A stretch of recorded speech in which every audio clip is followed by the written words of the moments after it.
আসসালামু আলাইকুম বন্ধুরা, welcome to explain by Hasin. তো আজ আমি যেই কমিক্সটি এক্সপ্লেন করব, এই কমিক্সের স্টোরিতে স্পাইডারম্যান হাল্কে ট্রান্সফর্ম হয়ে গেছিল। তো এই স্টোরি শুরুতে আমরা দেখি যে ব্রুস ব্যানার একটি গর্তের মধ্যে পড়ে আছে, আর এবার সে প্রথমবারের মতো হালকে অনুভব করতে পারছিল না। তবে তখন সে সেখানে স্পাইডারম্যানকে নোটিস করে, আর এখানে স্পাইডারম্যান ও ব্রুস কেউই জানতো না যে তাদের সাথে আসলে কি হয়েছিল। তবে এখানে স্পাইডারম্যানের স্পাইডার সেন্স অ্যাক্টিভেট হয়ে যায়, আর স্পাইডারম্যান এখানে ব্রুসকে লুকিয়ে যেতে বলছিল।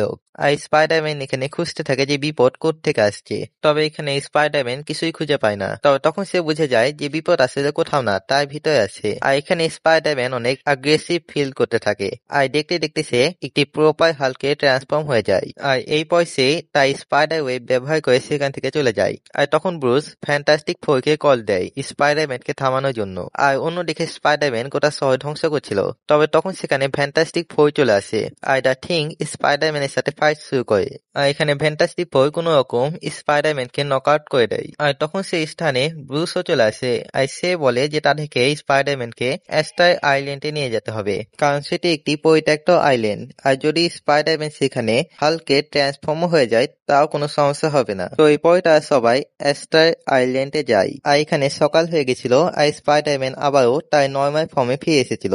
আর স্পাইডারম্যান এখানে অনেক চিন্তিত ছিল, কারণ সে এটা চাইছিল না যে তার মাস্ক ফেটে যাক এবং তার সিক্রেট আইডেন্টিটি সবাই জেনে যাক। তবে তার থেকেও চিন্তার বিষয় ছিল যে যদি বাই চান্স তার প্যান্ট ফেটে যায় তাহলে তো তার আরো বড় সিক্রেট রিভিল হয়ে যাবে।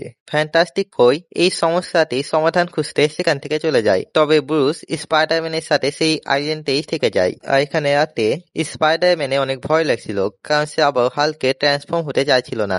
এখানে ব্রুস বলে যে সে জানে যে স্পাইডারম্যান কেমন অনুভব করছে, আর এরপর স্পাইডারম্যান অনুভব করে যে সে আবার হালকে ট্রান্সফর্ম হতে চলেছে, তাই সে ব্রুসকে সেখান থেকে চলে যেতে বলে। এই পরের সিনে আমরা দেখি যে স্পাইডারম্যান আবার নর্মাল হয়ে গেছে, আর এখানে ব্রুস তার পাশে আসে এবং সে বলে যখন সে রাত্রে হালকে ট্রান্সফর্ম হয়েছিল তখন সে একবার ব্রুসের উপরে আক্রমণ করেছিল না। সে স্পাইডারম্যানকে বলে তুমি কোনো নরম্যান অসবর্মের নাম নিছিলে এবং একের পর এক বিল্ডিং ধ্বংস করছিল। তবে তখন সেখানে ফ্যান্টাস্টিক ফোর চলে আসে, আর এখানে রিড রিচার্ড এটা খুঁজে বের করেছিল যে এই সবের পিছনে লোকই হাত ছিল।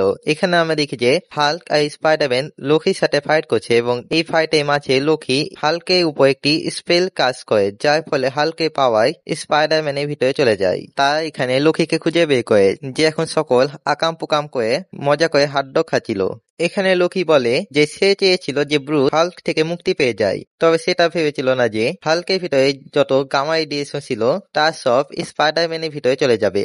এখানে লোকি তার স্পেল রিভার্স করার চেষ্টা করে, কিন্তু তাতে এখন আর কোনো কাজ হচ্ছিল না। তো এখন যেহেতু ম্যাজিক ফেল হয়ে গেছে, তো সায়েন্সকে পাস করাতে হবে, তাই তারা এই সমস্যাটির সমাধান সায়েন্সের মাধ্যমে বের করার চেষ্টা করে। ব্রুস এখানে বলে যে হাল্ক গামা রেডিয়েশনকে অ্যাবজর্ব করতে পারে, তো তাদেরকে এমন একটি উপায় খুঁজতে হবে যে স্পাইডারম্যানের মধ্যে যত গামা রেডিয়েশন আছে তা সব আবারও ব্রুসের ভিতরে চলে যায়। তো এটা শুনে রিড রিচার্ড একটি প্ল্যান বানায়, তারা সবাই আবারও অ্যাস্টার আইল্যান্ডে যায়। আর এখানে তাদের পরিকল্পনা ছিল যে যখন রাত্রি হবে তখন স্পাইডারম্যান আবার হাল্কে ট্রান্সফর্ম হবে, আর তখন রিড রিচার্ড ব্রুসের উপর একটি গামা ব্লাস্ট করবে, যার ফলে সে মিনি হাল্কে পরিণত হবে এবং সে স্পাইডারম্যানের ভিতরে যত গামা রেডিয়েশন থাকবে তা সব অ্যাবজর্ব করে নিবে। তো প্ল্যান মোতাবেক স্পাইডারম্যান রাত্রিয়ে হাল্কে পরিণত হয়, এবং গামা ব্লাস্টের ফলে ব্রুসও একটি মিনি হাল্কে পরিণত হয়। আর এখানে ব্রুস সঠিক সময় পেয়ে স্পাইডারম্যানের ভিতরে সকল গামা রেডিয়েশন অ্যাবজর্ব করে নেয়, আর এখানে স্পাইডারম্যান আবার নর্মাল হয়ে যায়, আর হাল্ক আবার ব্রুসের ভিতরে চলে আসে। আর স্টোরিটি এখানেই শেষ হয়। তো আশা করছি আপনাদের ভিডিওটি ভালো লেগেছে। যদি ভালো লেগে থাকে তাহলে লাইক করবেন, শেয়ার করবেন এবং চ্যানেলে নতুন হয়ে সাবস্ক্রাইব করে পাশে থাকা বেল আইকনটি অন করে দিবেন। দেখা হচ্ছে পরে, বাই, আল্লাহ হাফিজ।